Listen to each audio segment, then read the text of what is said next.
Hi Gemini! Welcome po sa ating channel at ito ay inyong Daily Gabay Tarot Reading for January 1, 2025. Happy New Year Gemini! Please be reminded kung nakaresonate kayo, comment down. Kung hindi kayo nakaresonate, ibigay niyo po sa iba kasi general reading po ito. This is for you Gemini ngayong January 1, 2025.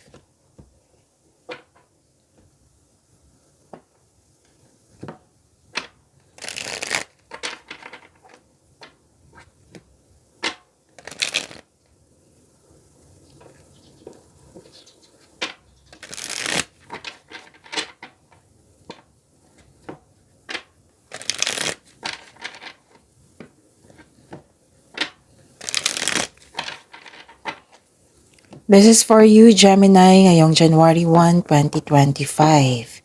Maraming salamat po sa inyong patuloy na suporta at maraming salamat din po sa mga hindi nag-skip ng ads.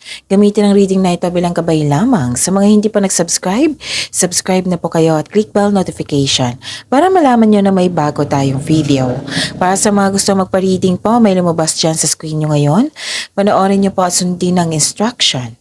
Calling the attention sa mga suki ko dito na Gemini, open na po inyong Monte Gabay Tarot Reading for January 2025. May 6 months from now reading tayo at love life reading po. So message me Gemini for schedule. Maraming salamat po. Spirits Guide, mga ganap po ngayong January 1, 2025 para po kay Gemini. I need 3 cards po.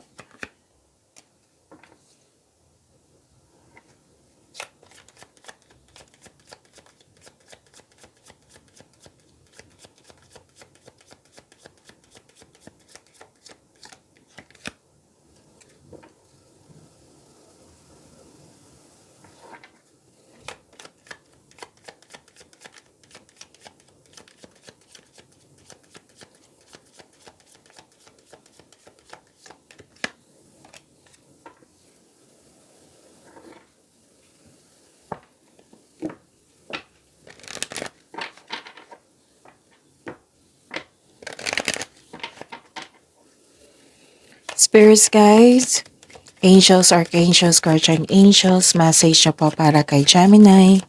Ngayong January 1, 2025. I need 2 cards po.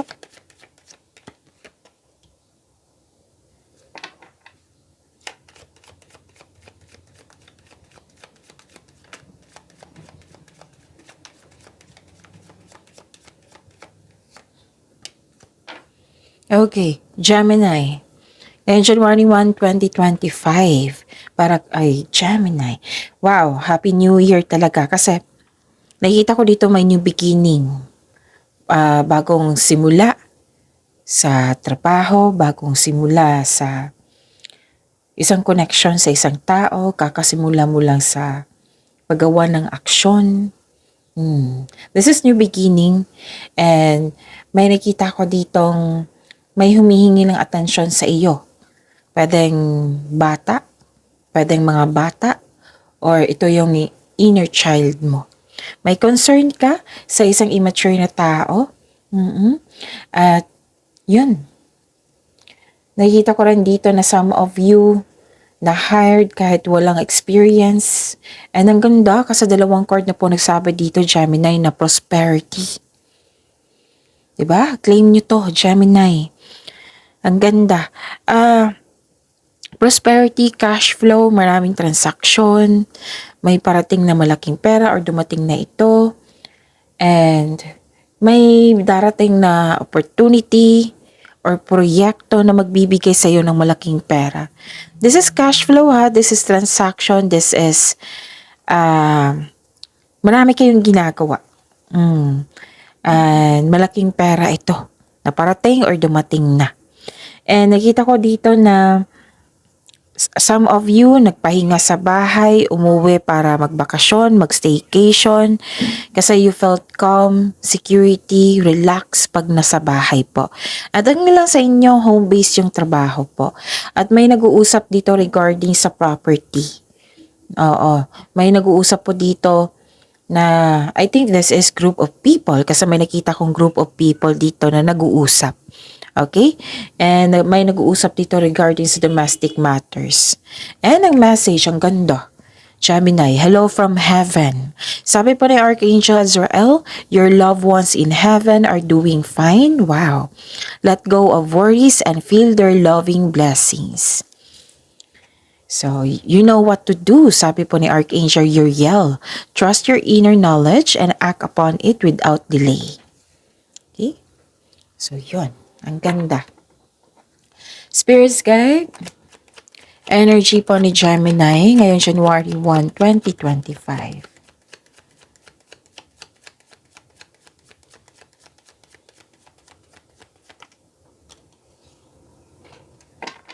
And the clarification of this card po.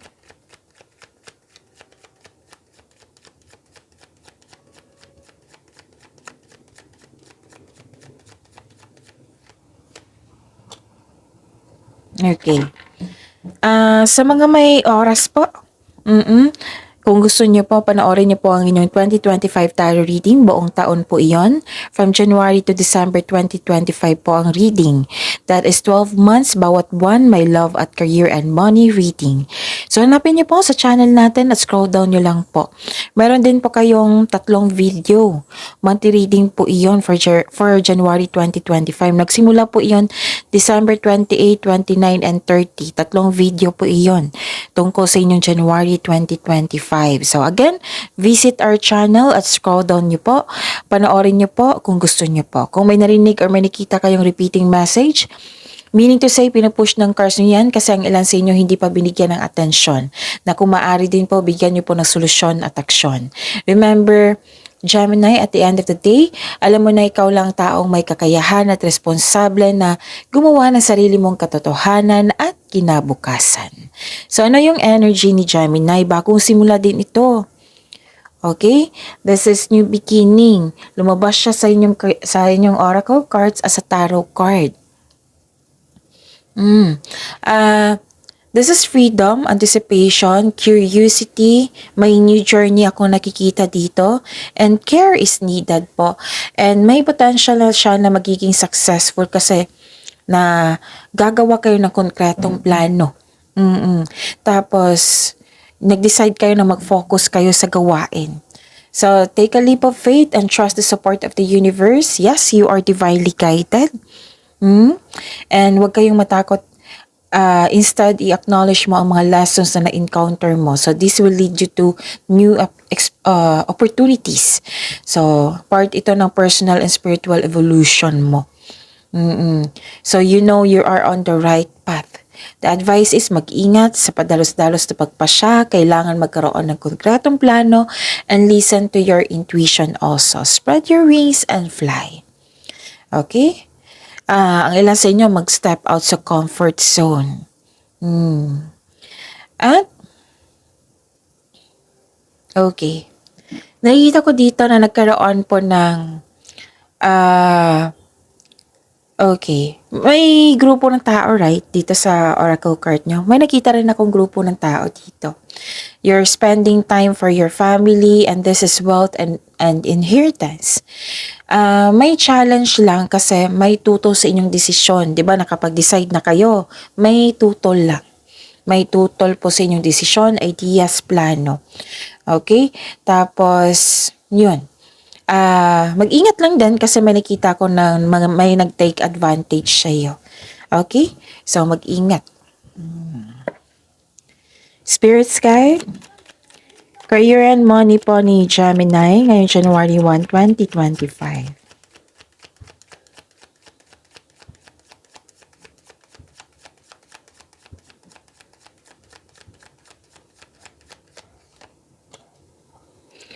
The clarification of this card po sa career and money po ni Gemini.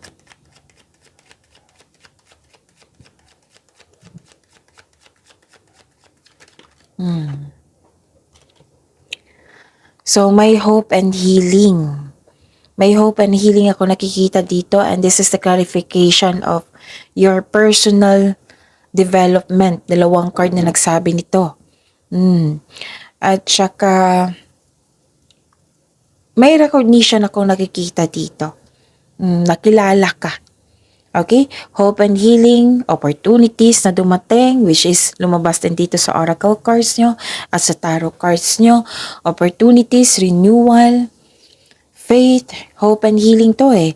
At may unexpected help. This card tells you na may money luck. L-U-C-K.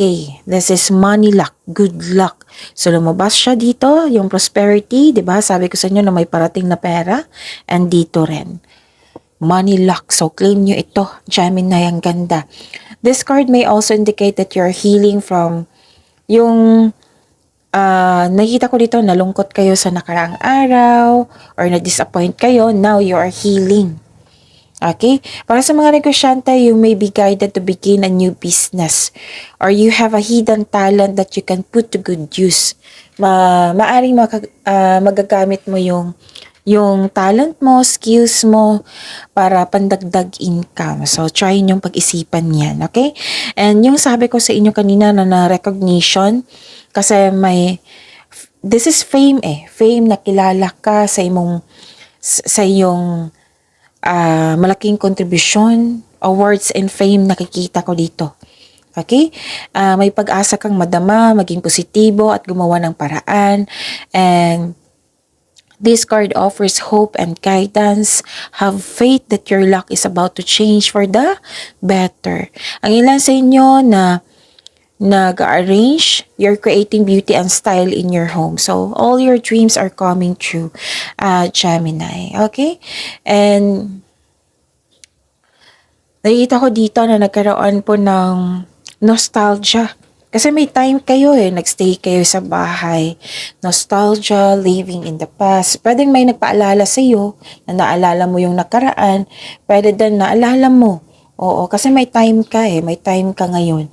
So, the advice is let the memories rest. Try something new sa present para sa may better outcome tayo sa future, okay?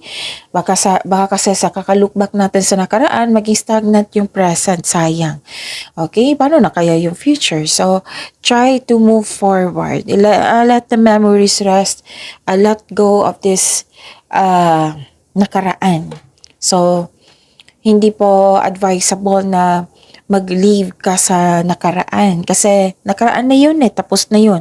Kunin mo lang yung learning journey mo sa nakaraan. Yung wisdom message na natutunan mo sa nakaraan. Yan, magagamit mo yan para awareness na rin. Okay? And yun. So, heal yourself. Okay, rather than may naalala kayo, regarding to sa career and money nyo naalala nyo, tapos it might be nag-invest kayo, tapos naalala nyo, pwedeng na-miss nyo. Huwag kayong mag-isip ng mga bagay-bagay na magbibigay sa iyo ng disappointment. So, let the past go, live in the present, and move forward for the future. Yan, okay? Spirit's guide. Love, life, self-love, partnership, and romance ni Gemini. Ngayon, January 1, 2025.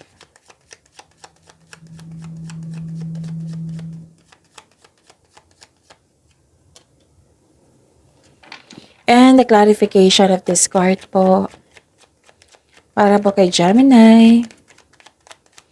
January 1, 2025.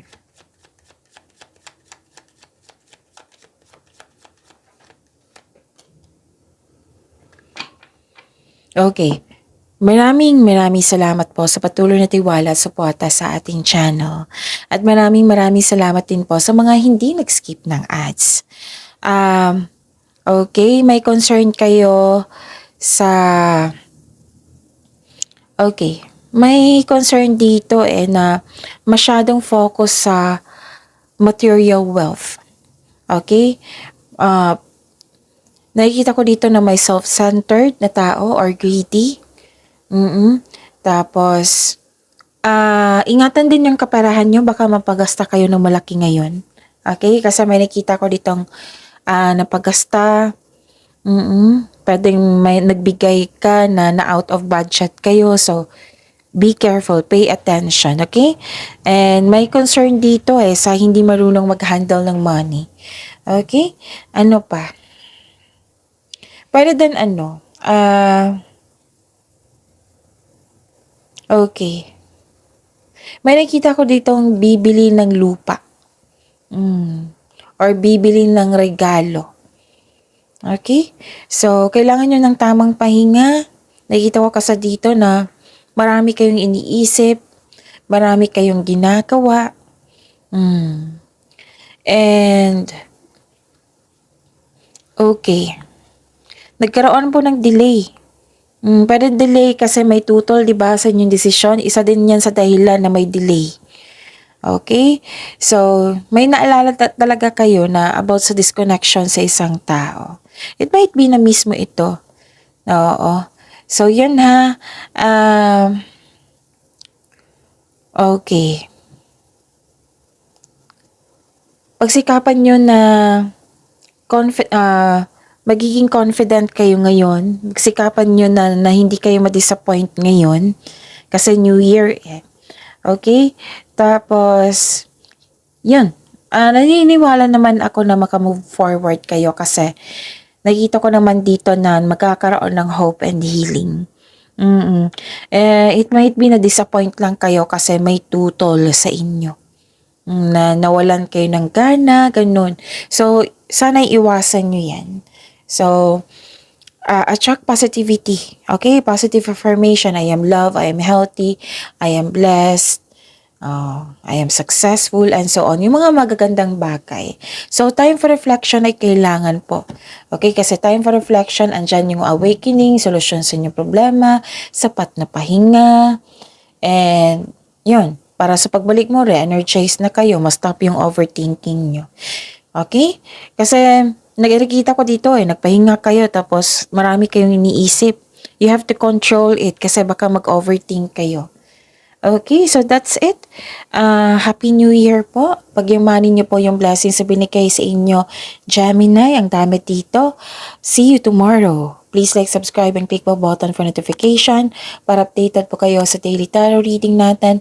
Maraming salamat po.